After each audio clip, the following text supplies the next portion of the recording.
제가 참가자 명단 받을 때는 지금보다 한 분이 더 계신데요, 그죠? 네, 중간에 사연이 있어서. 그러세요. 제가 제 소개하고 여러분 어떤 분인지 한번 좀 이따 여쭤보고 하겠습니다.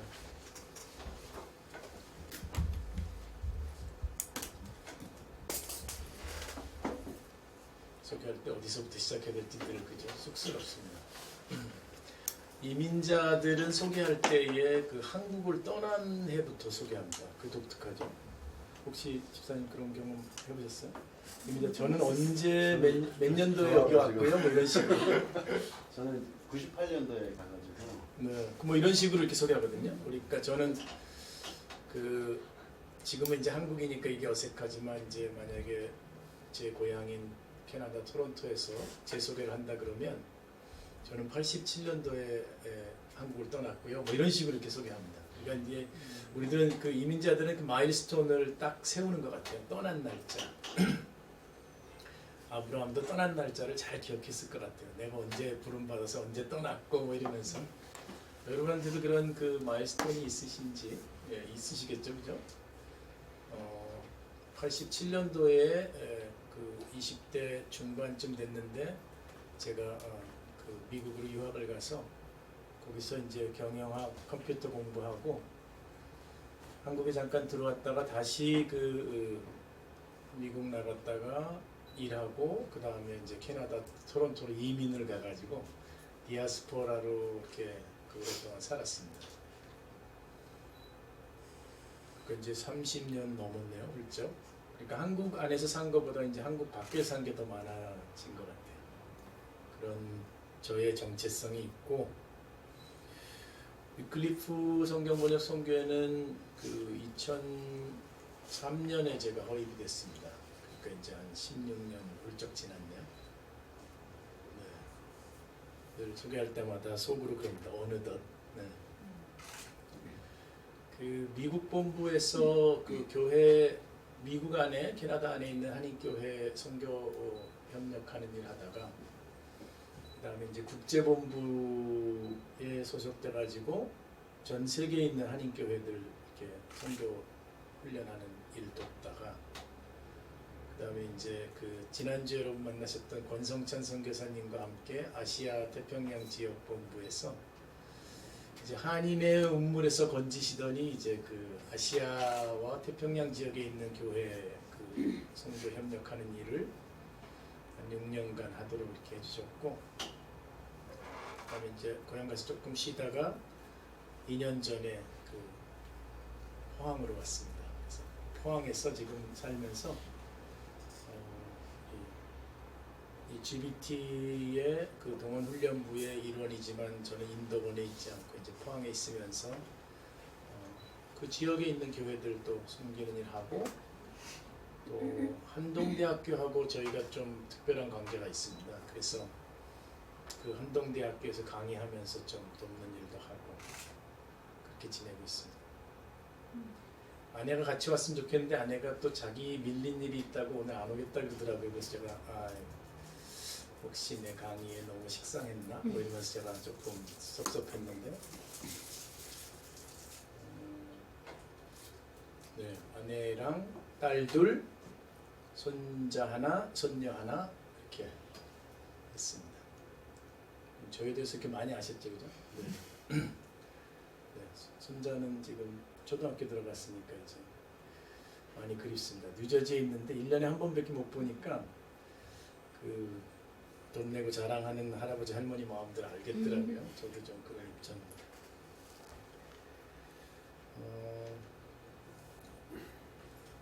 그게 제 소개입니다. 뭐 또 말씀드려야 되나? 제가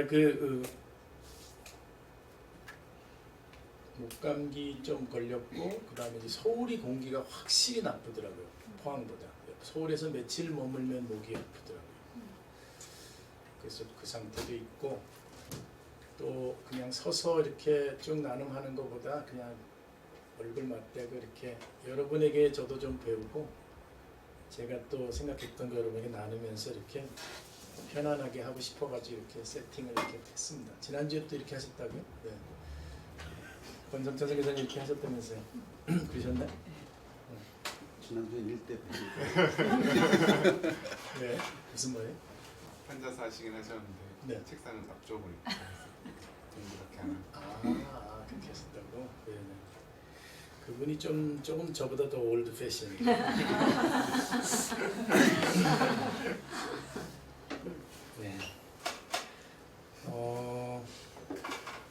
제가 언젠가 강남역에서 내려가지고 그 근처에 있는 교회 청년부 모임을 주중에 소개받아서 간 적이 있어요. 메시지를 전해달라고 해서 간 적이 있는데, 와, 그 강남역이 아마 전철역으로 중에서는 제일 붐비는 역 중에 하나인 것 같아요. 근데 금요일 저녁이니까 얼마나 붐비겠어요. 누구 만나려고 기다리는 사람들, 또 상가에서 쇼핑하는 사람들, 또 그냥 또 이렇게 지나가는 사람들을 거쳐서 이제 교회로 가는데, 와, 정말 교회에 들어가 보니까 청년들이 한 100몇십 명 모여 있더라고요. 근데 눈물이 이렇게 쏟아지더라고요. 야, 이 청년들이 여기에 오기 위해서 거슬러 왔을 물결을 생각해 보니까 눈물이 나더라고요. 야, 금요일날 저녁에 이 자리에 모이기 위해서 이분들이 마음을 정하고 계획을 세우고 흔들리지 않고 이 자리에 와서 예배한다는 걸 제가 봤을 때도 이렇게 깊은 감동이 있는데, 하나님 보시기 얼마나 기쁘셨을까 이런 생각이 들더라고요. 그래서 제가 설교를 잠깐 못하고 그냥 잠깐 이렇게 눈물을 글썽거렸어요. 여러분 너무 아름답습니다. 인도본 내려가지고 이렇게 오늘 아침에 오는데 등산 가는 사람들 진짜 많더라고요. 단풍 구경 가는 사람들. 근데 제가 몇 년 전에 강남역의 금요일 저녁에 그 이미지가 떠오르면서, 야, 오늘 모이는 분들도 참 세상에 부정하신 분들이다. 아니, 토요일 날 이 시간에 모이셔가지고 이게 지금 이런 만남을 하고자 하시는 분들은 정말 구별된 분들이라는 생각이 이렇게 들더라고요. 근데 그 구별은 방향이 있어야죠, 그죠? 구별은 방향이 없으면 잘못된 구별로 갈 수 있어요. 의미 없는 구별일 수도 있어요. 근데 방향이 하나님과 하나님의 세상을 바라보는 눈과 마주친 여러분들은 정말 이것 자체가 구별된 예배가 아닌가 이런 생각을 들면서, 야, 이런 자리에 내가 초대받아서 온 게 너무 기쁘다 그런 생각 가지고 왔습니다. 이 정도면 여러분 극찬한 거죠, 제가? 그죠? 네. 저도 그렇게 생각합니다. 제 삶에 어머니가 저를 잉태하셨을 때에 전도 이 출산을 도와주는 분, 산파분이 전도해가지고 우리 가정에 복음이 들어왔어요. 그러니까 제가 복덩어리죠. 우리 어머니들 그랬어요. 너 임신했을 때 예수님 알게 됐지 이랬어요. 근데 제가 평생을 이렇게 교회 그다음에 말씀 안에서 자라왔지만, 요즘에 저의 삶의 긴 여정 가운데 드는 생각, 주시는 생각이, 내 남은 삶이 얼마나 될지 모르지만 나는 이 모토로 살겠다 하면서 이제 저에게 KGB를 주시더라고요. KGB. KGB 그러면 조금 우리가 의미가 러시아도 생각나고 비밀 정보 요원도 생각나고 이렇잖아요. 근데 저에게 KGB는 Know God More. 하나님을 더 알자. 하나님을 더 알고 싶다. 그런 생각으로 저한테 모아주시더라고요. 그게 피조물의 가장 큰 복인 것 같아요. 그렇지 않으세요? 하나님을 더 아는 것. 조금 알죠, 지금도. 그렇지만 더 알고, 바르게 알고, 깊이 알고 그러는 것. 그래서 제 삶에 이제 가훈을 몇 번 바꿨는데 이제부터는 당분간 KGB로 할 것 같은데요. 평생 그냥 KGB.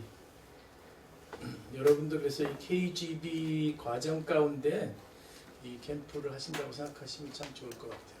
그러니까 지고한 복이죠 이게, 그죠? 소론이 길어지고 있습니다. 이제 강의 들어가야죠. 제가 그래도 이름 참가자 이름 받았는데 여러분 위해서 기도하면서 어떤 분들일까 궁금했습니다. 저에게 오늘 식사 전에, 점심 전에는 부탁하신 주제가 성경이 말하는 선교란이라는 주제고요. 와, 이렇게 엄청난 주제가 어디 있어요, 그죠? 네, 큰 주제입니다. 두 번째 주제는 선교사의 자세와 책무라고 하는 주제인데 아직 hen답 안 드렸고요. 저희가 이제 드릴게요. 그래서 성경이 말하는 선교란을 가지고 이제 먼저 하게 됩니다. 지난주에 또 제가 존경하는 그리고 사랑하는 권성천 선교사님과 또 그분이 또 오븐 프레시한 빵처럼 최근에 박사기 논문을 선교적 성경 해석으로 썼기 때문에 진짜 하고 싶은 얘기 많았을 거예요, 그죠? 네. 아유, 저도 한 6년 내내 들었거든요. 아시아 본부 내내 동안 제가 모든 모임에서 제가 서랑께 3년이 됐죠. 그 이야기 했기 때문에 사실 성경이 말하는 선교라는 그분이 가닥을 다 잡으셨으려고 생각해요. 그럼에도 불구하고 저의 저됨이 있으니까 제가 한번 제 생각 풀어보는데 저에게 주신 생각. 근데 이제 시작은 권성교사님이 한 것과 이렇게 오버랩되면서 그 꼬리를 붙잡고 한번 가보려고 합니다. 그래서 나눔을 한번 핸드아웃을 한번 쭉 훑어볼게요. 나눔을 제가 1, 2, 3, 4 정도 했죠, 그죠? 그거 나눔하도록 이렇게 하겠습니다. 여러분들 아시는 거 더 다른 거 있으시면 저한테 얘기해 주시고요. 나눔 1의 선교와 성경에 대하여의 1번은 선교의 성경적 기초와 성경의 선교적 기초 두 단어의 위치를 바꿈으로써 오는 관점의 차이, 의미의 차이를 심각하게 느끼셔야 되는데 여러분 이거 학기 말고사에 내면은 여러분 설명할 수 있으시죠, 그죠? 첫 번째 건 이런 의미고 두 번째 건 이런 의미고 권정찬 박사님에 의하면 이렇게 보는 것이 맞다. 이렇게 보는 거 하실 수 있죠, 그죠? 한번 해보실래요? 첫 번째 의미는 뭐죠? 선교의 성경적 기초는 어떤 관점이죠? 이럴 때 이제 전도사님들이 불리해지시는 거예요, 이제, 그죠? 더 아셔야 될 것 같은 기대가 있잖아요. 선교의 성경적 기초와 성경의 선교적 기초의 차이점을 자기 표현으로 설명하신다면 어떻게 하시겠습니까? 지난주에 했잖아요. 이렇게 친구가 해서. 그러니까 아니 이제 정리하시고 계신데 어제 일도 잘 기억이 안 나네. 아니 성함은 상록인데 그죠? 늘 푸르신 분이 왜 그러세요? 우리 GBT에서 이렇게 이름 해석을 다 해야만 해요. 한번 해보시죠. 그래도 한번 시도 한번 누가 한번 해보시죠.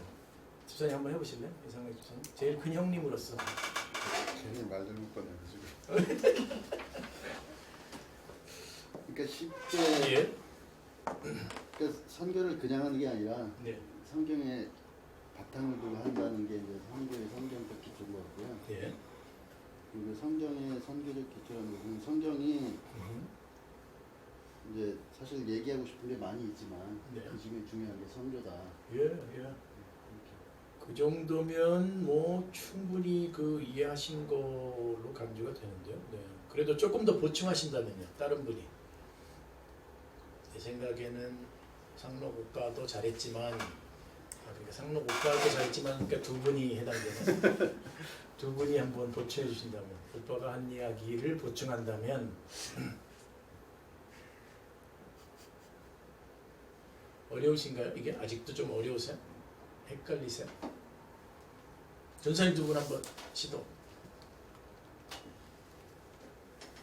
선교에서 성경적 기초라고 한다면 네. 지사님이랑 같은 맥락인데 네. 선교를 위해서 이 성경 안에서 이제 개별적인 그 구절들을 찾아서 마치 선교를 네. 정당화하는 그런 구절들을 찾아서 예. 선교를 정당화한다면 성경의 선교적 기초 같은 경우는 성경 전체 스토리 자체가 성경이 하나님이 전하시는 또 선교라고 하는 것을 이야기하고 있음을 보여주고 네. 네. 있습니다. 네. 전사님 너무 감사합니다. 뭐 제 생각엔 교정 교요를 볼 필요 없는 아주 그 정답인 것 같아요. 그러니까 이런 키워드가 들어가면은 아마 잘 이해하셨다라고 생각할 것 같아요. 전사님도 쓰셨지만 증거 구절을 대면서 성경에 이런 증거 구절이 있지 않냐. 그러니까 선교를 얘기하고 있으니까 선교에 참여해야 되는 거야. 뭐 이런 식으로 얘기한다면 앞에 입장이죠. 선교의 성경적 기초. 선교를 얘기할 때 성경에 이런 증거 구절들이 있으니까 너희는 가서 모든 족속으로 제자를 삼아 뭐 이런 데든가 이런 것들이 있으니까 우리가 선교해야지라고 생각한다면 앞에 입장이고, 두 번째는 성경 전체의 이야기가, 성경을 관통하는 이야기가 하나님의 선교에 관한 이야기입니다. 그러니 어떤 구절 몇 개에 의존해서 선교가 진행되거나 시작되는 것이 아니고 성경 전체의 이야기가 하나님의 선교의 이야기입니다 라고 한다면 아마 일본의 두 관점의 차이를 이해하신 걸로 볼 수 있습니다. 그러니까 이제 만약에 영어로 두 키워드를 쓴다면, 영어로 한국말로 되던 영어가 내가 쓴다면 이런 그 표현을 쓰시면 될 것 같아요. 증거 구절 때 이건 영어로 쓸 수밖에 없네. 내러티브가 RP인가요? 이거는 proof text.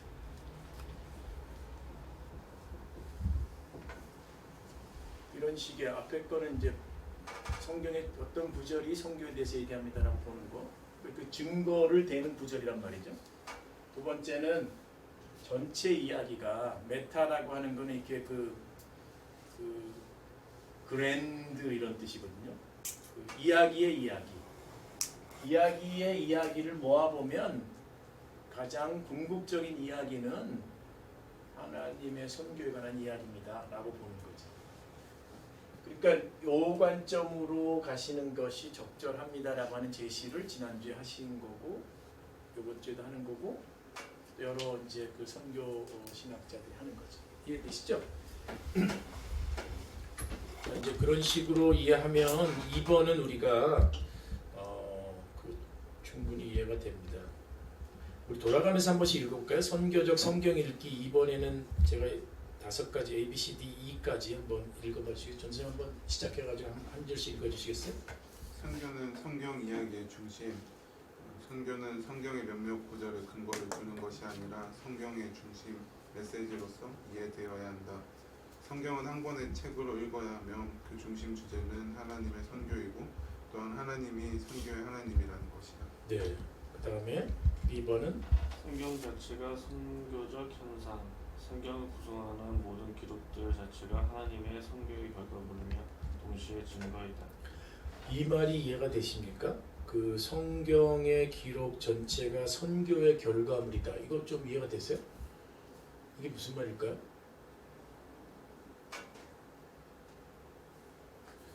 이해될 듯하지만 선교의 결과물이야? 성경의 기록이? 하나님의 선교가 먼저 시작됐을까요? 성경의 기록이 먼저 시작됐을까요? 그렇죠. 하나님의 선교가 먼저 진행됐죠. 아브라함을 부르셨고, 그 전에 뭐 선교를 넓은 의미에 본다면 창조 세계를 정복하고 다스려라 뭐 이랬다면, 그거를 이제 선교 명령으로 간주한다면 넓게 봐서 하나님의 선교가 먼저 진행됐죠. 또 더 넓게 봐가지고 하나님이 창조하신 것 자체가 하나님의 선교였다 뭐 이런 식으로 본다면 하나님의 선교가 먼저 진행된 거죠. 기록은 그 바이 프로덕트처럼 온 거예요. 우리가 그렇게 보니까 좀 어색하죠. 아, 성경이 가장 그 궁극적인 거라고만 늘 생각하다가 그 위에 하나님께서 이렇게 개념적 설계도 하시고 또 하나님께서 그 말씀하시면서 시행도 하시고 그 다음에 오퍼레이션이 돌아갔네. 이게 다 그 컴퓨터 시스템 용어고. 그러니까 뭐 그런 식으로 생각한다면 성경이 성교의 결과물이죠. 이해가 되시죠? 네. 세 번째는 성교가 성경이 이야기하고자 하는 것뿐이고 성교는 성경이 이야기하고 있는 여러 가지 주제일 뿐 또는 여러 주제 중 조금 더 중요한 주제일 뿐이라고 생각하는 것은 잘못이다. 성경이 이야기하고자 하는 주제는 선교다. 성경이 이야기하고자 하는 주제는 선교다. 이럴 때 마침표를 딱 찍으셔야 돼요. 과감하게. 이때 물음표로 바꾸시면 이게 이제 조금 이게 여러분 그 흔들리시는 거죠. 마침표를 딱 찍으시면서 그 확고하게 이 생각을 가지시는 것 중요합니다. D번은요. 다음 분. 성경을 바르게 읽는 것은 네. 선교적 성경 해석을 통해서 가능하다. 네. 이게 또 이렇게 얘기하면 그동안 나는 성경 읽은 거에 대해서 문제 제기하는 거야? 만약에 성교적 관점에서 안 읽었다면 문제 제기하는 거죠. 그 다음에 D번은 온 세상을 회복하고자 하는 하나님의 성경 이야기의 중심 주제. 네, 2번이군요. 네, 거기서 이제 메타 내러티브라고 하는 게 나온 거죠. 그런 얘기를 쓴 거죠. 이렇게 하면 되고요. 이거 이제 이 말씀이 이제 그 지난주와 오버랩 되는 거니까 제가 더 안 하고요. F의 그 그림을 제가 잠깐 설명드리겠습니다. 6개 모양이 있죠, 그죠? 네, 한번 그려보겠습니다. 성경 전체를 개관할 때, 성경 전체를 그 오버뷰를 제시할 때, 개관을 제시할 때 이 6개 그림으로 한다는 거예요. 재밌죠? 한번 해보죠. 그러면 이제 이분이 이렇게 제가 한 거 아니니까 크리스토퍼 라이시라는 분이 한 거니까 이렇게 한번 해보죠.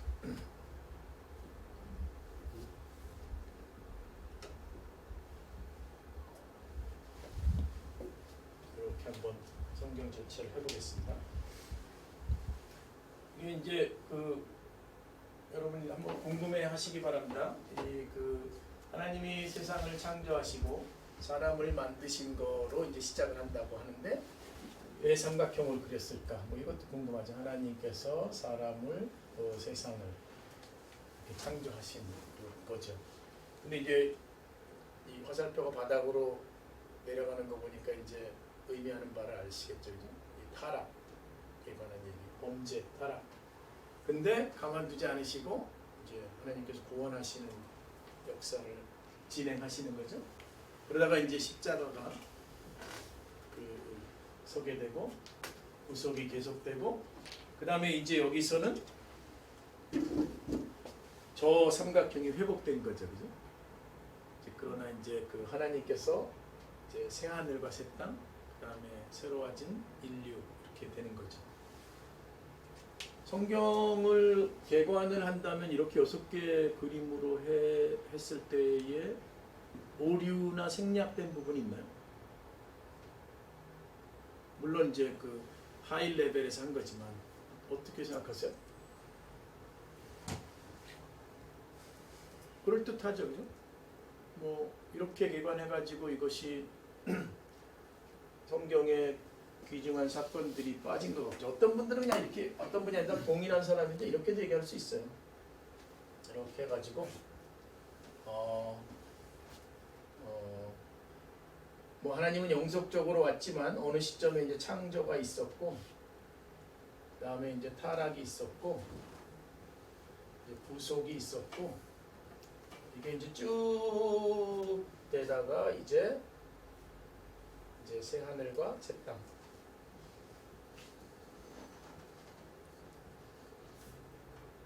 이렇게 가다가 이제 영원으로 이제 가는 거죠, 그죠? 근데 이제 성경의 이야기가 사실은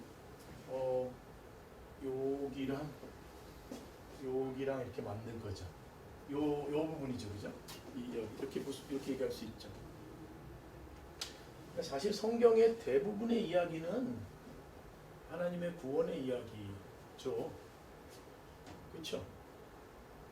근데 창조하신 분이시고 그다음에 우리가 아니라 하나님께서 왜 이 구원을 시작하셨는지에 대한 설명이 여기서 1, 2, 3장의 창세기에 나오고 이 부분이 이제 본론으로 펼쳐지는 거죠. 이렇게 되는 거죠. 저는 이런 이야기 여러분에게 한번 드려보고 여러분 생각해 보시라고 권해드리고 싶어요. 우리가 누구이냐 라고 한다면 여러분 뭐라고 대답하시겠죠. 그죠? 몇 년 전에 이민을 갔고 뭐 이런 식으로 얘기하겠지만 조금 더 이렇게 하나님 나라 관점에서 그 다음에 내 대답을 한다면 우리가 누구냐 그랬을 때 하나님의 백성이다, 하나님의 자녀다라고 얘기하시면서 그러면 하나님의 자녀로서 가장 시급한 일은, 가장 중요한 일은 자기가 속한 이야기를 아는 거죠. 내가 속해 있는 그 이야기를 이해하는 것. 그것이 나의 삶의 뭐랄까 존재 이유, 나의 삶의 배경, 그 다음에 나의 삶의 목적 이런 것들을 제시하는 게 내가 속한 그 이야기를 아는 거죠. 내가 속한 그 이야기는 사실 이 6개의 그림으로 이렇게 정리된 게 내가 속한 이야기죠. 하나님이 세상을 만드셨는데 우리가 하나님을 따르지 않았어. 그래가지고 하나님과의 관계가 끊어졌을 때 하나님께서 다시 그 관계를 회복하고 싶으셨고 아들이 오셨고 십자가에 죽으셨고 부활하셨고 또 성령님이 보냄받으시고 또 그분이 구원의 사역을 계속하시고 새하늘과 새 땅이 하나님 보좌 앞에서 우리가 다시 하나님을 찬양하는 모든 민족과 함께 할 때까지 그게 내 이야기야 라고 얘기하는 게 이제 우리의 삶의 이야기이고, 두 번째는 홍현민 버전의 제 버전의 선교 이야기는요, 선교라고 하는 것은 내가 속한 이야기를 아는 것과 내가 속한 이야기에 다른 사람도 들어와야 된다라고, 너도 이 이야기에 속한 사람이야 라고 초청하는 거예요. 그렇게 보실 수도 있죠. 그죠? 이 이야기에 당신이 속해 있는 사람이야. 들어와야 돼. 이게 네 이야기야. 내 이야기뿐만이 아니라 그게 사실은 선교의 메시지죠. 그렇죠. 그죠? 선교의 메시지는 그래서 이야기로 정리될 수 있습니다. 내가 이 이야기에 속한 사람이라는 것과 당신도 이 이야기에 속해야 될 사람이라는 것, 그게 선교 이야기죠. 그래서 이제 여러분이 아마 염송 교사님 통해서 들으셨을까? 아마 원 스토리 이런 얘기 들으셨을 거예요. 그죠? 성경 번역 사역지에서 우리가 번역한 성경을 전달하는 방법으로 우리가 이제 한 개의 이야기를 전달하는데 이게 한 개의 이야기죠. 이게 원 스토리 하는 거죠. 근데 이렇게 해가지고 우리가 전도하는 게 중요한 것 같아요. 전도도 이렇게 하는 게 괜찮은 것 같아요. 우리는 이렇게 시작해요. 여기서 많은 경우에 전도 내용들이 예수님이 당신을 위해 죽으셨습니다. 이런 데든가 또는 이렇게 시작하긴 하지만 하나님이 당신을 위해서 놀라운 계획을 가지고 있습니다. 뭐 이런 식으로 이제 시작을 하는데 이 전체 이야기가 당신의 이야기라는 메시지는 좀 약한 것 같아요. 한번 여러분들이 익숙한 전도 훈련들을 한번 이런 이야기 한번 정리해 보시기 바라고, 이 이야기는 제가 한 거 아니고 크리스토퍼 라이트라고 하는 목사님께서 이런 식으로 이렇게 정리를 하셨습니다.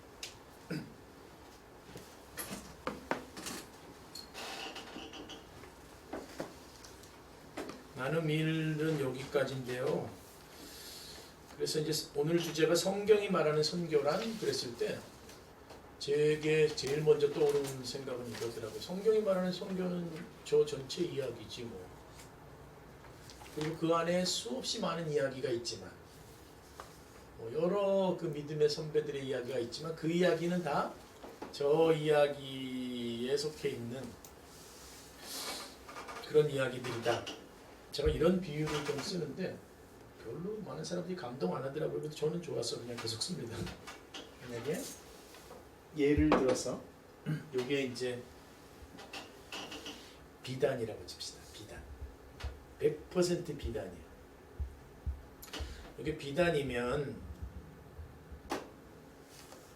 이 비단을 짤 때에 뭐 C줄이든 R줄이든 뭐 이렇게 그 짰을 때 여기에 들어간 모든 실도 뭐죠?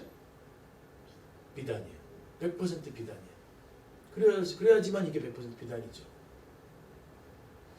그러니까 그 이야기를 왜 하냐면 성경의 모든 이야기가 하나님의 그 선교의 이야기라면 그 안에 들어가 있는 요셉의 이야기든 모세의 이야기든 뭐 요나의 이야기든 누구의 이야기든 간에 선지자들의 이야기든 뭐 unknown name의 이야기든 다 그 전체 이야기와 방향과 내용이 본질적으로는 같다는 얘기죠. 하나님의 선교 이야기하는 얘기죠.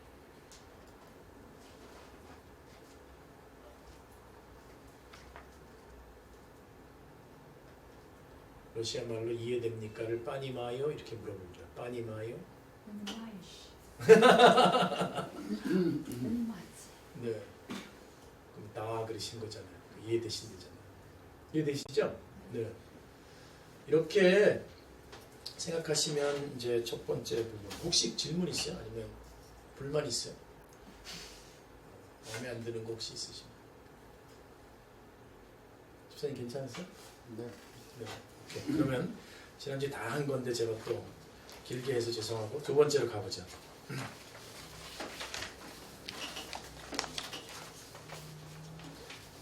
자, 한국에 와서 오랜만에 예배 이제 그 교회 지역 교회에서 예배 드릴 때 이렇게 보면 여러 가지 그 느낌이 듭니다.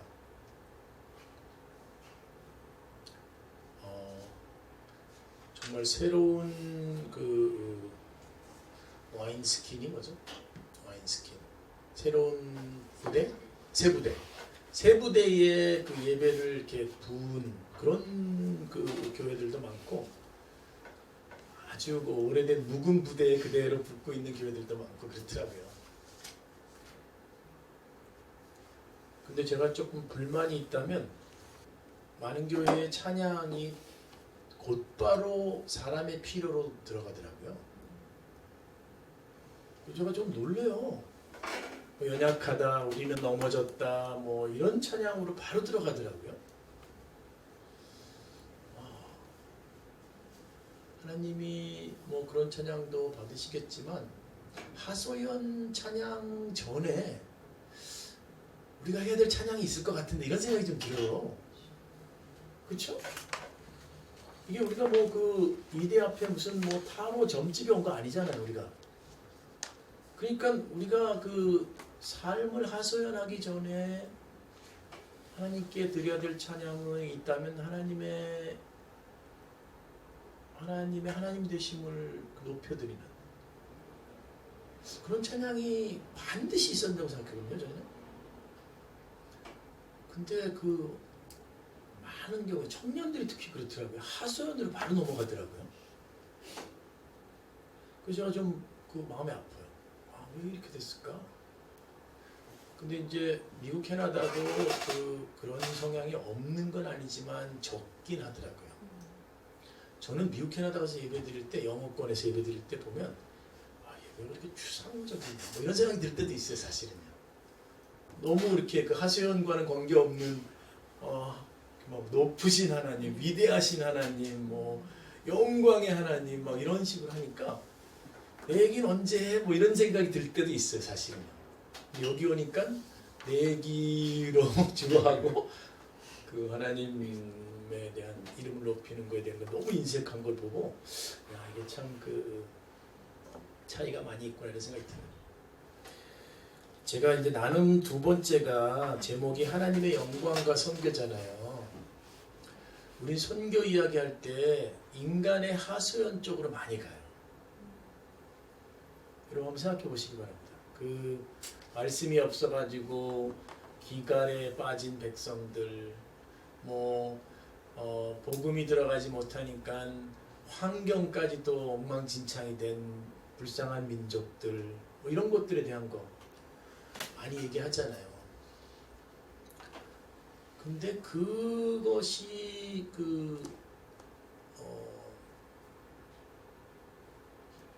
우리 선교의 범위에 들어와서 안 되는 거 아니고 하나님께서 분명히 그 마음을 가지고 계실 거라고 믿지만, 그러나 선교의 이야기는 반드시 하나님의 영광으로부터 시작된다는 생각을 가져요. 왜냐하면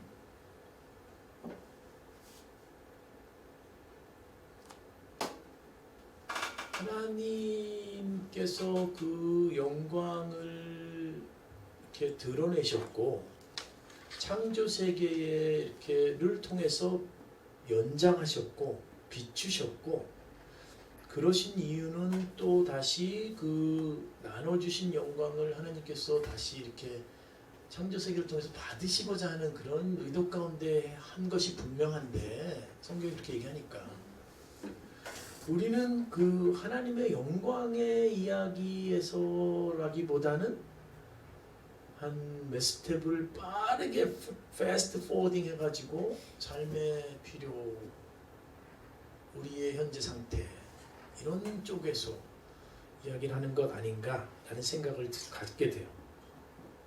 그래서 제가 여러분들을 조금 이제 다시 좀 시작되어야 할 부분으로 다시 모시고 가서 시작하고 싶은 생각 때문에 이렇게 했는데요. 제가 이 영어로 많이 해서 여러분을 조금 당황하게 했다면 죄송하고요. 그래도 같이 읽으면서 하면 되죠. 이 번역하려니까 아예 번역 잘 못할 것 같기도 하고, 그냥 제가 on the fly 이렇게 얘기합니다. 영어로 진행하면서 제가 번역해 드릴게요. 여러분 또 그렇게 어려운 영어도 아니니까요. 이제 하나님의 영광의 이야기다. 성경의 이야기는 그 사람에 관한 이야기이기 전에 하나님에 관한 이야기입니다. 를 기억합시다 라고 얘기하면서 시편 86편 9절을 인용했는데, 제가 그거는 착하게 한글 개역 성경을 거기 한 줄 넣었습니다. 같이 읽어볼까요? 시작. 주여, 주께서 지으신 모든 민족이 주의 앞에 경배하며 주의 이름에 영광을 돌립니다. 그러길 바라시는 거죠, 우리 하나님께서. 왜냐하면 영광을 나눠줬는데 이게 안 돌아오고 있으니 누가 내 영광 훔쳐간 거야? 누가 블락킹하고 있는 거야? 이러면서 지금 하나님 마음 아프신 거잖아요. 나간 것보다 훨씬 더 돌아와야 되는데, 나간 것보다 훨씬 더 나니까 똑같이 돌아와야 되는 거죠. 이게 질량 불변에 벌치니까 하여간 불변인데 영광이 그대로 돌아와야 되는데 안 돌아오고 있는 거잖아요. 하나님의 영광은 하나님의 intrinsic worth, 본질적인 가치이시고, 하나님의 substance, 하나님의 본질이시고, 하나님의 아름다우심이시고, 이렇게 해석할 수 있는 거거든요. B번에 보면 하나님의 이름이라고 하는 것은 호칭을 하기 위한 그런 기능에만 머무는 것이 아니고, 하나님의 이름이라고 하는 것은 예배를 받으시기에 합당한 유일한 그것이죠. 그죠? 그러니까 worship이라는 단어가, 영어 worship이라는 단어가 여러분 가치라고 하는 worth 플러스 ship에서 나온 단어거든요. 세상에 가치 있는 유일한 이름이 있으니 그 이름은 바로 하나님이다, 이런 얘기예요. 그걸 worship 가운데 드러내는 게 예배거든요. 세상에 많은 이름이 있지만 우리의 엎드림, 우리의 손을 들음, 우리의 헌신, 우리의 목소리를 다함, 이런 것을 받으실 수 있는 유일한 분은 하나님이라는 거죠. 그 이름이거든요. 그 이름. 그 이름이 높여지지 않을 때, 그 그 이름이 모든 사람의 입에서 호흡이 있는 자들, 모든 사람들에게서 그 호흡 가운데 찬양되지 않을 때 하나님이 고통스러우시고 하나님을 아는 백성들이 고통스러워야죠. 왜냐하면 그 이름은 반드시 모든 피조물 가운데, 특히 호흡 있는 자들 가운데 높임받아야 되는 유일한 이름이기 때문에.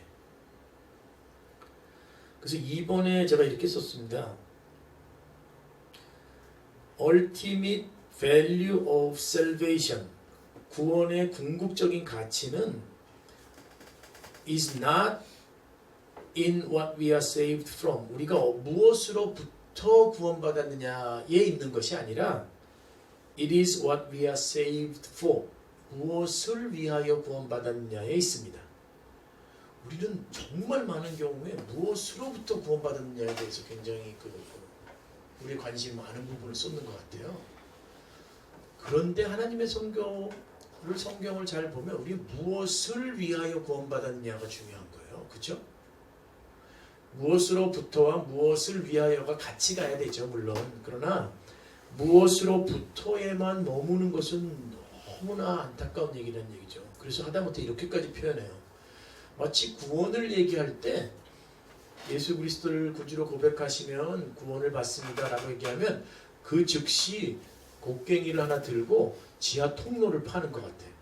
그러면서 이 세상에 이르든 신경 쓰지 마세요. 지하 통로를 쭉 파가지고 저쪽 한쪽 다른 쪽에서 나오는데 거기는 어디냐면 천국, 거기서 나오시는 거예요. 이런 식으로 생각하는, 언더그라운드 터널을 파가지고 천국으로 직행하는 길을 제시하는 것이 선교인 것처럼, 구원인 것처럼 생각하는 것은 너무나 안타까운 얘기예요. 그 비기닝이지 그게 전체가 아니란 얘기죠. 전체는 하나님의 영광을 드러내는 것, 하나님의 영광을 찬송하는 것, 하나님의 영광 가운데에 반드시 함께 노래해야 될, 함께 엎드려야 될, 함께 예배해야 될 사람들이 와야 된다는 것, 그것을 우리가 같이 얘기하고 싶은 거죠.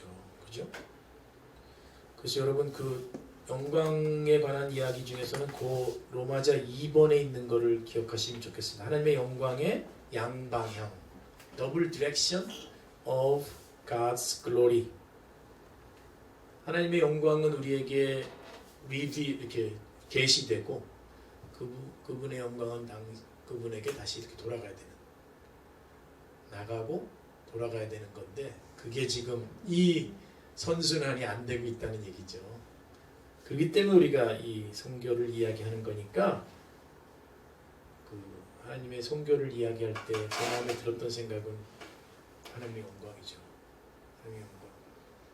마땅히 받으셔야 될 유일한 그분께서 이 영광을 못 받고 계시니 그럼요. Take my life. 제 삶을 가지고 하나님 그 영광을 취하소서. 그 영광을 마땅히 받으셔야죠. 라고 제가 엎드리는 거죠. 실천적으로 가서는 하나님의 영광에 대해서 패션, 열정을 갖는다는 것은 무슨 뜻이냐면 이제 바울이 동기 유발이 된 것은 뭐냐면 하나님께서 모든 민족으로부터 영광을 받으시기를 바라는 희망. 네? 간식 사줘요. 중간에 배를 울리면 간식을 네네, 알겠습니다. 그런 줄 알고 스타벅스는 중요한 역할을 맡으십니다. 예, 다음에 또 사겠습니다. 알겠습니다. 네, 요 부분 하고 바로 식사하러 가도록 할게요. 간식하러 가죠. 저는 배고픕니다. 네, 여행 중이어가지고 어디서 게스트하우스에 머무는데 아침 식사가 저희가 제대로 준비 못해서 잘 못했습니다. 그래서 요구르트 하나 먹었습니다. 하나님의 영광이라고 하는 것은 그냥 바로 A번으로 넘어가면 우리의 동기를 깊게 하는 것이 하나님의 영광입니다. 우리 선교 참여의 동기가 하나님의 영광입니다. 죽어가는 저 백성들도 하나님의 우리 동기이지만 그 죽어가는 백성들을 향한 우리의 선교 헌신은 하나님의 영광 때문이에요. 그죠? 그렇죠. 그거를 우리가 같은 말을 다르게 표현했다고 생각하지 말고 원론적인 것을 한번 짚고 넘어가자는 얘기입니다. 어디서부터 동기가 기인하는가를 보자는 거죠. 두 번째는 우리의 해야 될 일을 정의하는 것도 하나님의 영광입니다.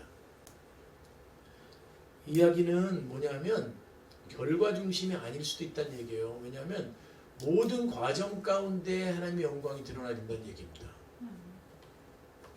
그렇죠? 모든 걸음걸음마다, 모든 눈빛마다, 모든 말마다, 모든 끌어안음마다 뭐 이런 것도 다죠. 그러니까 궁극적으로 하나님의 영광을 드러냈잖아 라고 얘기하는 사람들은요, 그건 비성경적인 성교하는 사람입니다. 그런 분들 만나면 뭘로 때려줄까 이렇게 고민하시면 됩니다. 그러면 안 됩니다. 우리의 사역도 하나님의 영광이고 과정도 하나님의 영광이고, 그죠? C는 우리의 모든 노력이 통합되는 것도 하나님의 영광 쪽으로 통합되는 거죠. 이게 하나님의 영광을 드러내는 것 맞아? 맞다면 우리가 함께 해야지. 파트너를 해야지. 이런 식의 생각도 여기서 가이드라인을 준다는 얘기죠.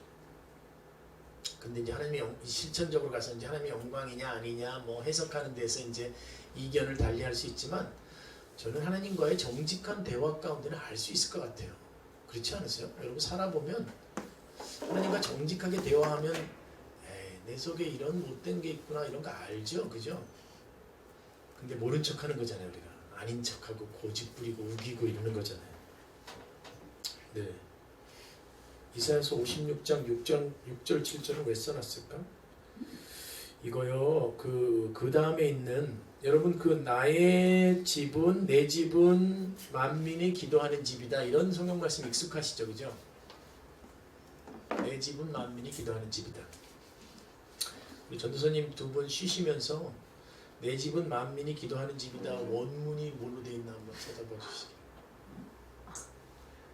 헬라어로 찾아가지고 이게 적절한 해석인가 아닌가를 우리 이럴 때 우리 신학 공부하신 분들이 도움 주는 거거든요. 히브리어 성경에 여기 있습니다. 이렇게 하기로 하고 잠깐 쉬었다가 우리 나눔 3사 하기로 하고 잠깐 쉬시죠. 제 스승이 누구시냐면 그 북한에 2년 6개월 동안 억류됐다 나오신 임현수 목사님 제 스승이십니다. 왜 캐네디안 코리안 캐네디안으로서 억류돼가지고 오랫동안 많은 고생하셨죠. 큰빛 교회입니다. 토론토 큰빛 교회. 거기가 제 파송 교회입니다.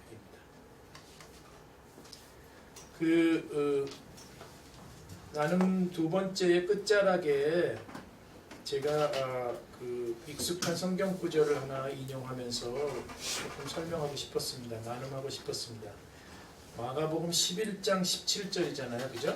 근데 우리말 번역이 세 번째 페이지에 있죠. 여러분 보시면 같이 읽어볼까요? 시작. 내 집은 만민이 기도하는 집이라 칭함을 받으리라고 하지 아니하였느냐? 너희는 강도의 소굴을 만들었도다 하시니. 이 말씀이 이사야서에서 인용해 온 건데 이사야서 56장 6절 7절에 있습니다. 그런데 우리 이제 번역 선교 단체에 오셨잖아요, 그죠? 여러분도 이제 그 성경을 제가 권하기는 여러 번역으로 보시길 권해드리고요. 그 다음에 꼭 성경 원어를 모르시더라도 컴퓨터 프로그램의 도움을 받으면 성경 원어와 영어와 한국어를 이렇게 비교해서 볼 수 있는 그런 방법들이 있어요. 나중에 김상철 목사님께서 가르쳐 주실 겁니다. 그런 거 보시면 이거를 만약에 내 집은 만민이 기도하는 집이다. 그럼 만민이 하는 일이 뭐죠? 기도하는 거죠, 그죠? 근데 만약에 이게 만민이가 아니라 만민의 기도하는 집이다 그랬다면 어떻게 되는 거죠? 교회가 어떤 곳이 되는 거죠? 또는 만민을 위하여 기도하는 것이다 라고 하면 만민이 기도한다, 만민의 기도한다, 만민을 위하여 기도한다. 그러면 의미가 차이가 있나요? 있어지나요? 그러니까 기도하는 주체 와 만민이면 기도하는 주체가 되잖아요. 네, 네. 만민을이면 만민을 위하여 기도한다고 네, 하면 만민을 어떤 그 목적 그렇게 되고요. 만민이 기도한다, 만민의 기도한다, 만민을 위하여 기도한다. 뭐 이런 식으로 이게 이 세 갈래로 번역이 다 가능해요. 근데 크리스토퍼 라이스는 만민의 기도하는 집으로 번역하는 것이 더 적절하다 이렇게 주장을 해요. 그러면서 뭐라고 얘기하냐면 하나님이 창조한 모든 백성들이 하나님을 예배하는 것을 하나님께서 염두에 두시고 그 이사야를 통해서 또 마가복음에서 다시 한번 이렇게 얘기하신 거라고 보는 게 성경 전체가 하나님의 성교를 얘기한다고 하는 관점과 연결할 때 적절하다고 본다 이렇게 얘기하는 거죠. 근데 킹 제임스 버전에는 여러분 제가 거기다 써놨죠. 킹 제임스 킹 제임스 버전 한번 보실래요? 킹 제임스가 어떻게 했냐면 And he taught, saying unto them, Is it not written, My house shall be called of all nations, the house of prayer. 모든 나라의 백성들이 의 기도의 집. 뭐 이런 식으로 이렇게 번역한 거예요. 그죠? 그러니까 비전을 이렇게 볼 수 있는 게 모든 나라의 백성들이 모여서 하나님께 예배하는, 기도하는 그런 곳으로 교회를 생각했다고 볼 수도 있다. 우리가 교회의 그 모든 백성들을 위하여 기도하는 집이다라고 하면 우리의 열방 기도 모임이 연결이 되는 거예요. 그죠? 지금 우리 모여있는 구원받은 백성들이 모여서 해야 될 일은 열방을 위한 기도를 하는 곳이다 라고 이렇게 교회를 규정하는데 이 말씀이 사용될 수 있지만 그것도 틀린 건 아닌데 거기에 국한되지 않고 만일 모든 민족의 기도하는 집이다라고 한다면 그러니까 하나님의 나라에는 하나님의 그 임재가 있는 교회에는 모든 나라 사람들이 들어와서 예배를 해야 되는 것이야 라고 볼 수 있다는 얘기죠. 이해가 되시죠? 그 해석의 차이가. 근데 이게 어느 방향으로도 갈 수 있어요. 그런데 우리는 안타깝게도 만민이 기도하는 집이다 했는데 이게 그러면 내 집은 만민이 기도하는 집이다 이렇게 하면 무슨 말이에요? 의인지 을 위하여인지 이게 좀 잘 모르겠어요. 이거는 요 번역은 그렇게 만민이 기도한다. 그러면 만민이 모두 모여서 기도하는 집이다라고 간 것 같기도 하고, 그죠? 여러분 한번 이 번역이 그래서 이 번역이 굉장히 참 번역과 해석, 그 다음에 가르침 가운데 들어가는 해석 이런 게 참 중요한 거죠, 그죠? 그 얘기 하고 싶었습니다. 나눔 3으로 갈까요, 여러분? 지금부터는 12시 반까지 하면 되죠, 그죠? 그리고 점심이 우리를 기다리고 있습니다. 그 다음에 이제 제가 그러면 이제 성경 전체가 선교를 이야기합니다. 그 다음에 성교를 생각할 때 하나님의 영광을 생각합시다. 그게 성경이 말하는 성교라고 생각합니다라고 하는 두 가지를 나눴고, 세 번째는 제가 여러분에게 아주 큰 격려의 메시지를 드리고 싶었습니다. 선교사 후보생이시고 타문화권 또 그 다음에 동일문화권에서도 보냄받은 자로 산다는 정체성을 명확히 가지고 계시는 분들에게 선교는 성경을 보니까 약속의 형태로 주어졌습니다 라고 하는 이야기를 꼭 나누고 싶었어요. 근데 이거는 미션 퍼스펙티브스를 잘 훈련받은 분들은 이걸 이미 깨달았는데 그때 살짝 넘어간 분들은 그런 얘기가 있었어? 뭐 이렇게 생각하실 수도 있어요. 선교는 하나님께서 명령으로 제시하시지 않았고 원래는 약속으로 제시하셨다는 거죠. 명령이 포함된 건 사실이에요. 그러나 그것보다 훨씬 더 약속의 그 형태로 우리에게 제시된 것이 있다는 것을 여러분에게 얘기하고 싶었어요. 그래서 내용을 보면 God's promise reveals His purpose. 하나님의 약속은 하나님의 목적을 드러냅니다. 하나님은 God chose to reveal His purpose. 하나님은 자신의 목적을 드러내기로 결정했습니다. In the form of a promise. 약속의 형태로 드러내기로 결정했습니다. A promise that was both personal and immensely global. 그 약속은 개인적인 것이기도 하고 전 세계적인 것이기도 합니다. To bless all the families of the earth. 이 땅 위에 모든 가족들을 복주기 위해서.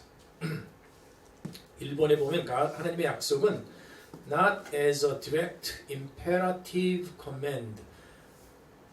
직접 명령 형태로 주어지지 않았습니다. 약속으로 주어졌습니다. 그래서 아브라함을 부르신 것도 보면 하나님께서는 떠나라 네가 복의 근원이 될 것이다 라고 할 때 될 것이다 라는 것도 너 돼야만 해 라고 하는 게 아니라 될 거야. 근데 그 후견인은 뭐냐 하면 그거를 일어나게 하는 사람은 누구냐 하면 뭐 이러면서 이제 하나님이 심을 그 안에 이렇게 내포하고 있죠. 그리고 내가 너와 함께 할 거야 라고 하는 이야기를 하시는 것 보면 하나님의 선교라고 하는 게 이런 데서 명확히 드러나는 것 같아요. 시작도 운영도 완성도 하나님이 하시는 거고 너는 나와 함께 동역자고. 그래서 선교는 한다라고 하는 단어보다 좋은 표현은요. 선교는 참여한다가 참 좋습니다. participation이라는 단어가 적절합니다. 성경적으로. 우리가 선교를 한다 이런 거 말고 그리고 주체가 우리인 것 같잖아요. 되게 까부는 거죠. 그러면 안 돼요. 우리는 그냥 초대해 주시는 거고 우리는 참여한다. 그런 생각을 갖는 게 좋죠. 그래서 이제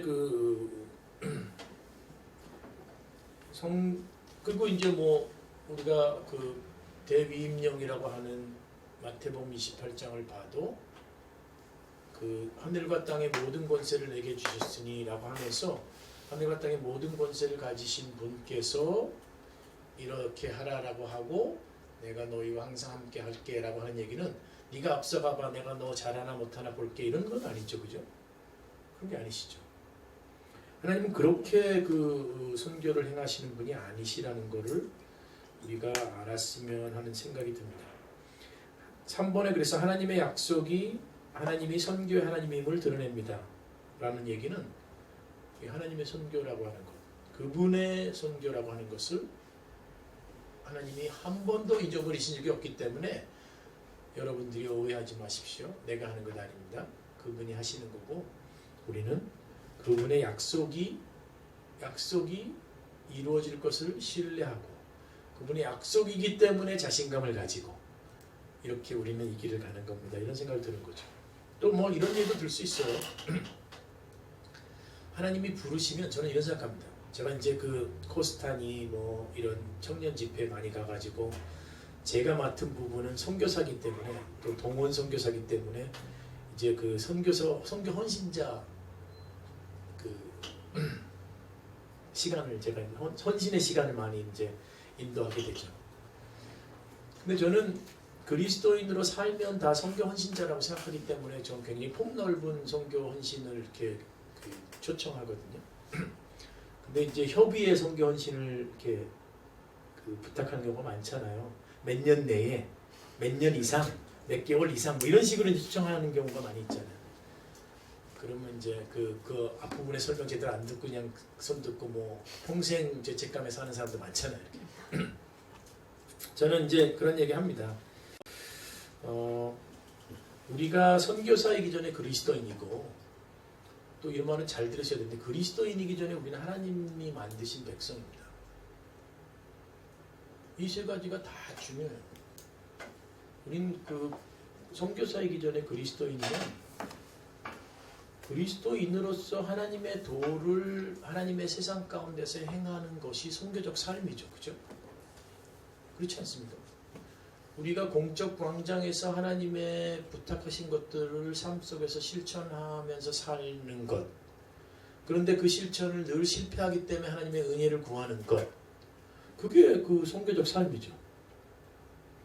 그러니까 우리가 선교사이기 전에 그리스도인이어야 되고 그러면 그리스도인이기 전에 왜 사람이어야 될까요? 이건 좀 너무 우리 사람인 건 별로 의미가 없고 그리스도인인 게 우리한테 굉장히 중요한 것처럼 늘 그 살잖아요. 근데 그리스도인이기 전에 사람이라는 것은 하나님 만든 사람이란 얘기죠. 그죠? 그러면 이 세상을 경작하고 잘 돌봐라 라고 한 그 부탁은 굉장히 중요한 부탁이에요. 그건.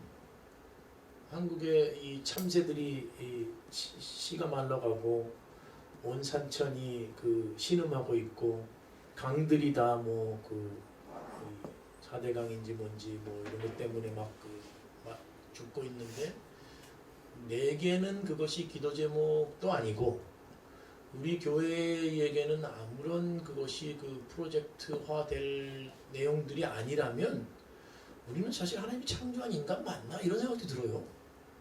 그렇잖아요. 그리고 우리는 하나님이 창조한 인간이라는 것도 좀 드랍하고 그리스도인이라는 것도 좀 드랍하고 그냥 선교사라고 하는 거에 그 초점을 맞추면서 마치 걸어가는 것 같은 그런 거 생각이 드는 거죠. 그러니까 그런 면에서 생각을 좀 해보셔야 되고 이제 하나님의 부르심은 그 부르심의 성취를 위한 모든 것들이 와 이거 굉장히 좋은 말이에요. 하나님의 부르심은 부르신 분이 성취하시기 때문에 부르심을 위한 모든 것들이 그 안에 담겨 있다는 거죠.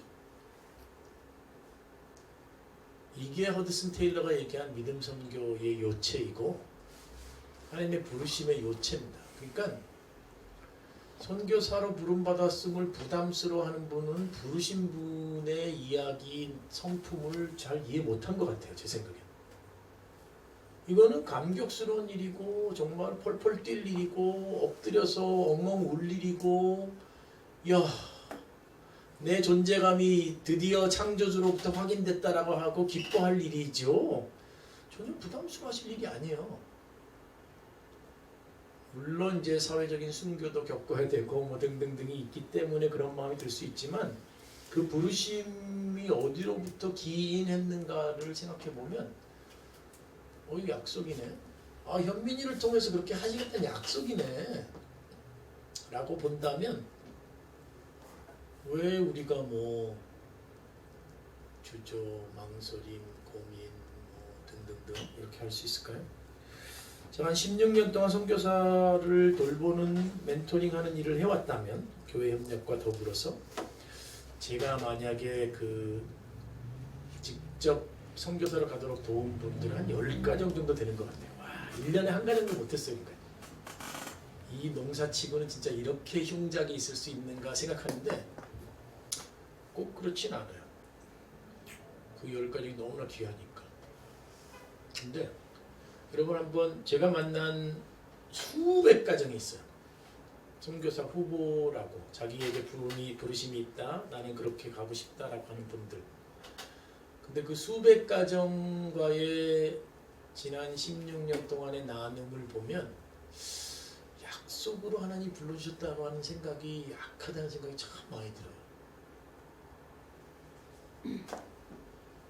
야, 이거 왜 이렇게 염려할까? 왜 이렇게 망설일까? 만약에 문재인이 나를 불러가지고 뭐 어느 나라 대사로 가라 그러면 제가 굉장히 우쭐할 것 같아요, 그죠? 야 홍현민, 너 뭐 캐나다 대사 네가 라고 하면 이제야 세상이 나를 알아보는구나 뭐 이러면서 굉장히 우쭐할 것 같은데 야 이거 비교도 안 되는 그런 쪼무라기하고 비교도 안 되는 분이 부르셔가지고 내가 너를 내 대사로 세울게라고 하는 거에 대해서는 왜 우리가 이렇게 뭐랄까 그래서 하나님의 영광에 대한 이해가 필요한 것 같아요.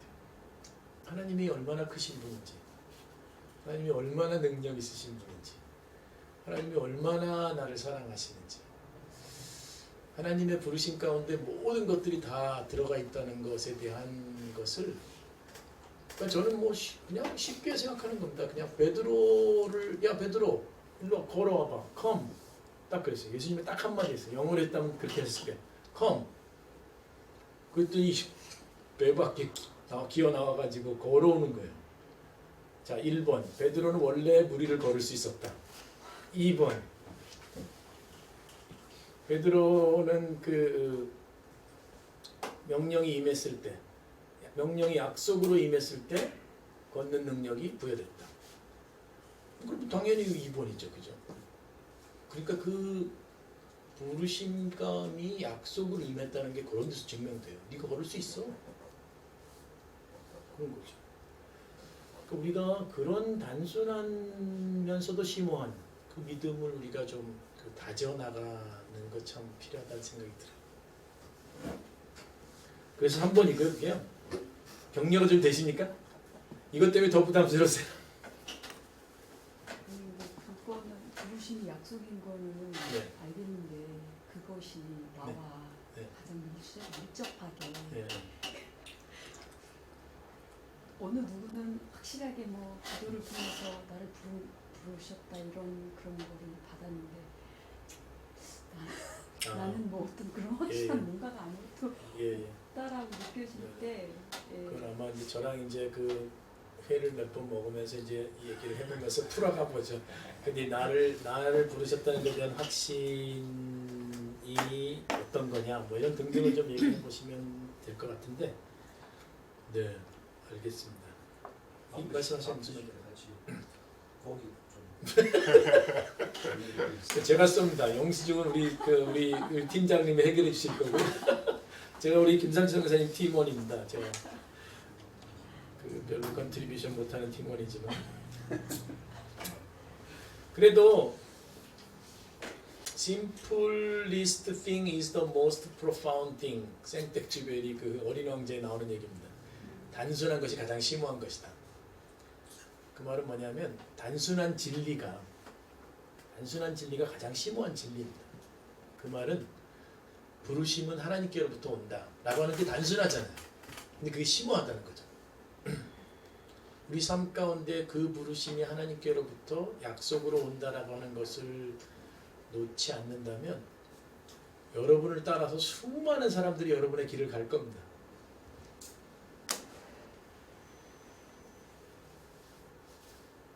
왜 표정이 밝지 않으세요? 저는 밝게 해드리고 싶었는데 이 부분에서는 실패했네.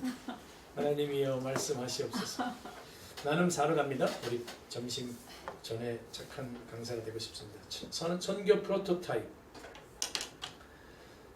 프로토타입이란 단어는 우리 상용 집사님 아실 거예요. 프로토타입 어떤 때 쓰세요? 업무하실 때.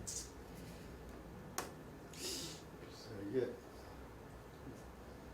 뭔지는 알겠는데 이게 설명하기가 사실 좀 어떤 전형?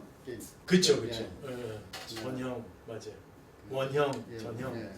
아니면 이제 컴퓨터 시스템에서 저희가 쓸 때는 이렇게 썼습니다. 그 사용자들이 몇십억 돈을 내 가지고 우리가 개발해 주는 거잖아요. 엄청난 돈을 내서. 근데 이거를 마지막 시스템이 다 개발될 때까지 못 보면 답답하죠. 그럼 우리가 이렇게 화면만이라도 디자인해 가지고 사용자한테 보여줘요. 만들면 최종적으로는 이런 화면이 나왔다. 그 다음에 이렇게 나오고 뭐 이렇게 보여줘요. 그런 걸 이제 프로토타이핑 이렇게 얘기합니다. 그러니까 다가올 그 완성된 형태의 그 이미지를 보여주는 뭐 이런 거. 그런 게 이제 프로토타입이라고 하고 디자인계 뭐 컴퓨터계에서는 그렇게 얘기하는데 프로토타입의 원래 말은 프로토 그러면 프라이머리 이런 뜻이에요. 근본적인 원래의 이런 뜻이고 타입은 철학에서 타입이라는 단어는 굉장히 중요한 단어입니다. 그 티폴로지 뭐 이런 얘기 하잖아요. 형태 그런 것처럼 그 형태 이 개념이 가시적인 형태로 나타나는 것 이런 것들을 이제 타입 이렇게 얘기해요. 철학에서는 이제 프로토타입이라는 것은 그런 거죠. 원형이란 뜻입니다. 원형. 성교의 원형이 있냐? 그러면 성교의 원형은 뭘까? 그러면 결국은 어디로 가야 되냐면 성부, 성자, 성령으로 가야 되고요. 예수님으로 가야 됩니다. 선교의 원형을 보려면. 이해가 되시죠? 왜 제가 프로토타입이라는 단어를 썼는지. 그 원형에서 다양한 형태의 응용이 나오는 겁니다. 그러니까 성교의 원래 형태가 뭐야? 그러면 예수님으로 또는 성부, 성자, 성령으로 달려가야 되는 거죠. 제가 이제 예를 하나 들기 위해서 예수님께서 선교의 원형을 보여주셨는데 예수님은 작은 무리에게 초점을 맞추셨습니다. 그 얘기를 해드리고 싶었어요. Jesus focus on a few. 예수님은 작은 무리. A few 그러면 작은 거잖아요. A few 그러면 영어로 한 손가락으로 꼽을 정도의 미만인 사람들입니다. 손가락 10개 미만의 사람들. 이 a few. 근데 이제 예수님이 12를 했고 a few가 12를 선택하신 건 알죠? 이유. 예수님 12손가락이 있어서가 아니라 예수님의 그 12명의 의미는 이스라엘의 지파를 회복하신 하나님의 그 구속 범주를 다 끌어안으시려고 12를 선택하신 거죠. 그죠? 그게 이 화살표가 저 십자가 양쪽에 있는 화살표가 계속된다는 거를 예수님은 확연하게 드러내신 거예요. 그 12명이. 그러니까 뭐 저 유다 이후에 문하세가 아니라 뭐죠? 마띠아를 이렇게 마띠아죠. 뽑으셔야만 했던 거예요. 왜냐하면 완전한 그 이스라엘 백성의 회복을 상징으로 가지고 계셨기 때문에 모든 인류의 회복. 마띠아를 안 뽑으면 안 되죠. 그러면 한족이 조선족이 빠지는 수도 있죠. 그럼 안 되죠. 큰일 나죠. 이런 거 그런 의미에서 그렇게 하나님의 선교, 예수님의 선교는 그런 모든 종족을 하지만 그러나 실제 실천 가운데는 이제 적은 무리에 초점을 맞췄습니다. 근데 이제 1번에 보면 예수님의 선교에서 우리가 배워야 될 것은 하나님의 성품을 부어주시고 그 성품을 리프로듀스 우리말로 멋진 번역 하나 해주세요. 재생산. 감사합니다. 예수님의 성품을 재구현하도록 하는 게 예수님의 선교의 목적이었다는 얘기죠. 도구적으로 기계적으로 만약에 그 조립 라인에서 찍어내는 거였으면 예수님께서 그 3년을 많은 무리랑 지내다가도 제자들한테 오고 제자들과의 삶의 삶의 나눔이 그렇게 있지 않아도 되는 거였어요. 근데 예수님은 제자들에게 how를 보여주시는 것이 아니라 하나님이 어떤 분이신지 내가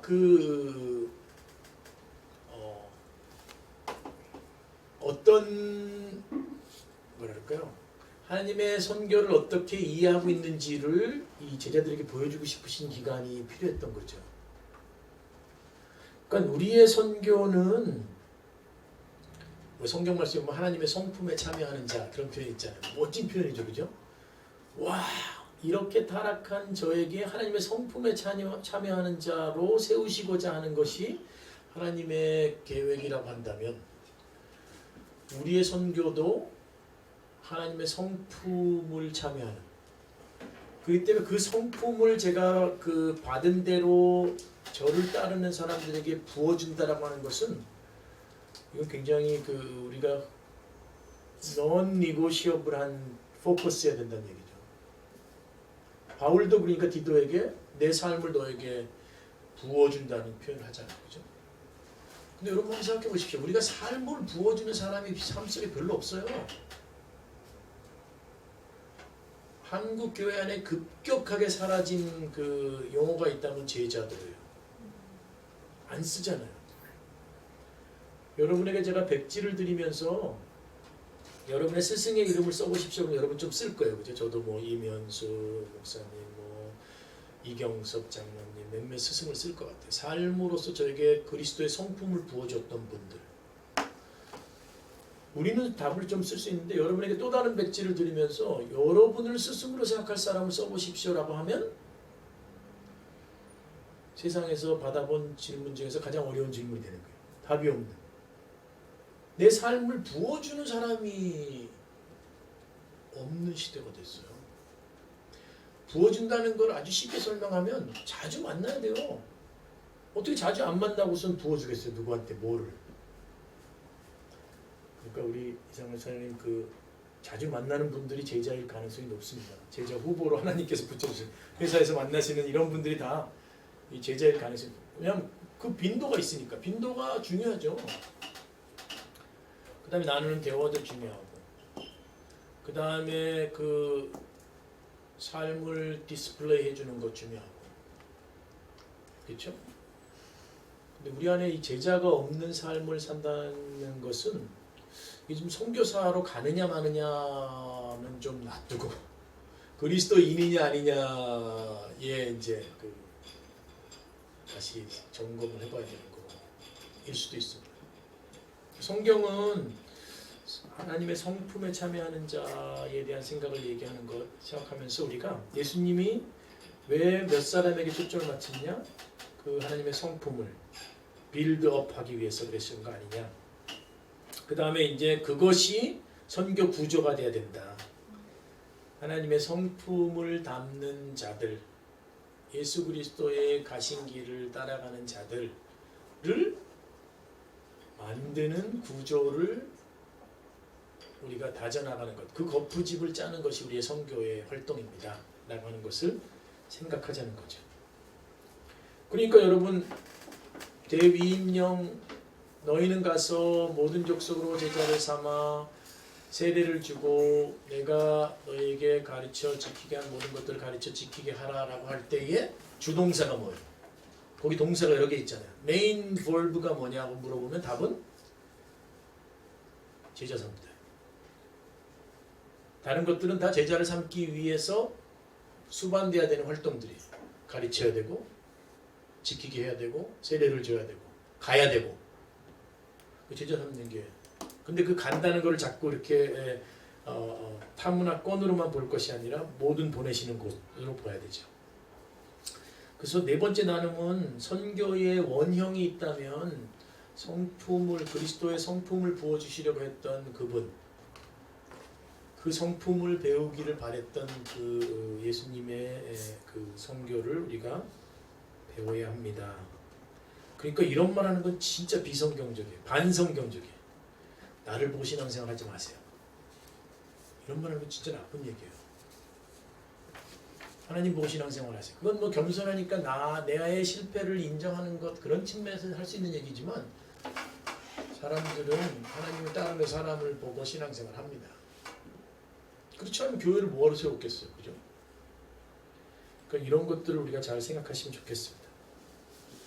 마지막은 이제 제가 성경 구절 중에서 가장 그 사랑하고 지속적으로 묵상하는 한 구절만 보고 1분 안에 끝내겠습니다. 요한복음 20장 21절. 하나님께서 나를 보내신 것 같이, 아버지께서 나를 보내신 것 같이 나도 너희를 보낸다. 이때 이 말씀을 하신 분은 예수님. 그죠? 너희를 보낸다라고 했을 때 너희는 우리들. 복수죠, 이거는. 그죠? 성경에서는 많은 경우에 복수예요, 이런 게. 개인이 아니고. 그러니까 보내시는 분이 하나님이시다라는 생각을 늘 기억한다면 성경이 말하는 선교에 대해서 우리가 알 수 있죠. 하나님은 지속적으로 보내시는 분입니다. 그 제가 오늘 아침에 좀 일어나가지고 왜 하나님은 계속 보내실까? 그냥 뭐 근본적인 질문해봐서 하나님은 왜 보내실까? 에이, 선교하라고, 전도하라고 뭐 이렇게 하는 거 말고 좀 더 근본적으로 뭘까 그랬더니 하나님이 원래 창조하셨던 그 창조의 의도를 그 보내신 가운데 담고 계시는 것 같아요.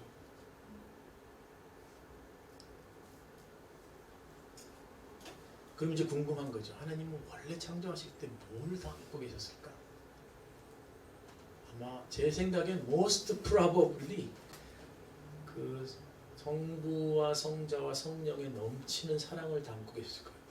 그 세 분이 너무너무 사랑하셨기 때문에 그 사랑, 왜냐면 예수님이 그렇게 말씀하세요. 창세전부터 나를 사랑하신 아버지라고 이렇게 얘기하세요. 그러니까 당연히 그 결론으로 가는 거죠. 성부, 성자, 성령이 너무 사랑하셨던 거예요. 그분이. 그 사랑의 그 확대 연장이 창조일 거라고 저는 분명히 믿습니다. 그러니까 우리가 떠나온 세상이 그런 세상이죠. 그 사랑이 넘치는 세상입니다. 그걸 다시 회복하고 싶으신 것 같아요. 그러니까 보내시는 거죠. 그죠? 그래서 누가복음 15장을 봤을 때 그 작은 아들이 집 나갔을 때 아버지의 마음이 어떤 것 때문에 더 아팠을까? 첫째, 집 나간 아들 때문에 더 아팠다. 둘째, 동생이 집을 나갔음에도 불구하고 관심 없는 그 아들 때문에 더 아팠다. 뭘 것 같으세요? 아니면 세 번째 둘 다. 생각해 보시기 바랍니다. 같이 우리 한번 기도하고 마무리 짓겠습니다. 위기하신 하나님, 성경이 말하는 선교라는 주제는 너무나 큰 주제였고 정말 그 평생을 두고 묵상해도 다 하나님의 마음을 담아낼 수 있을까 하는 그런 주제였습니다.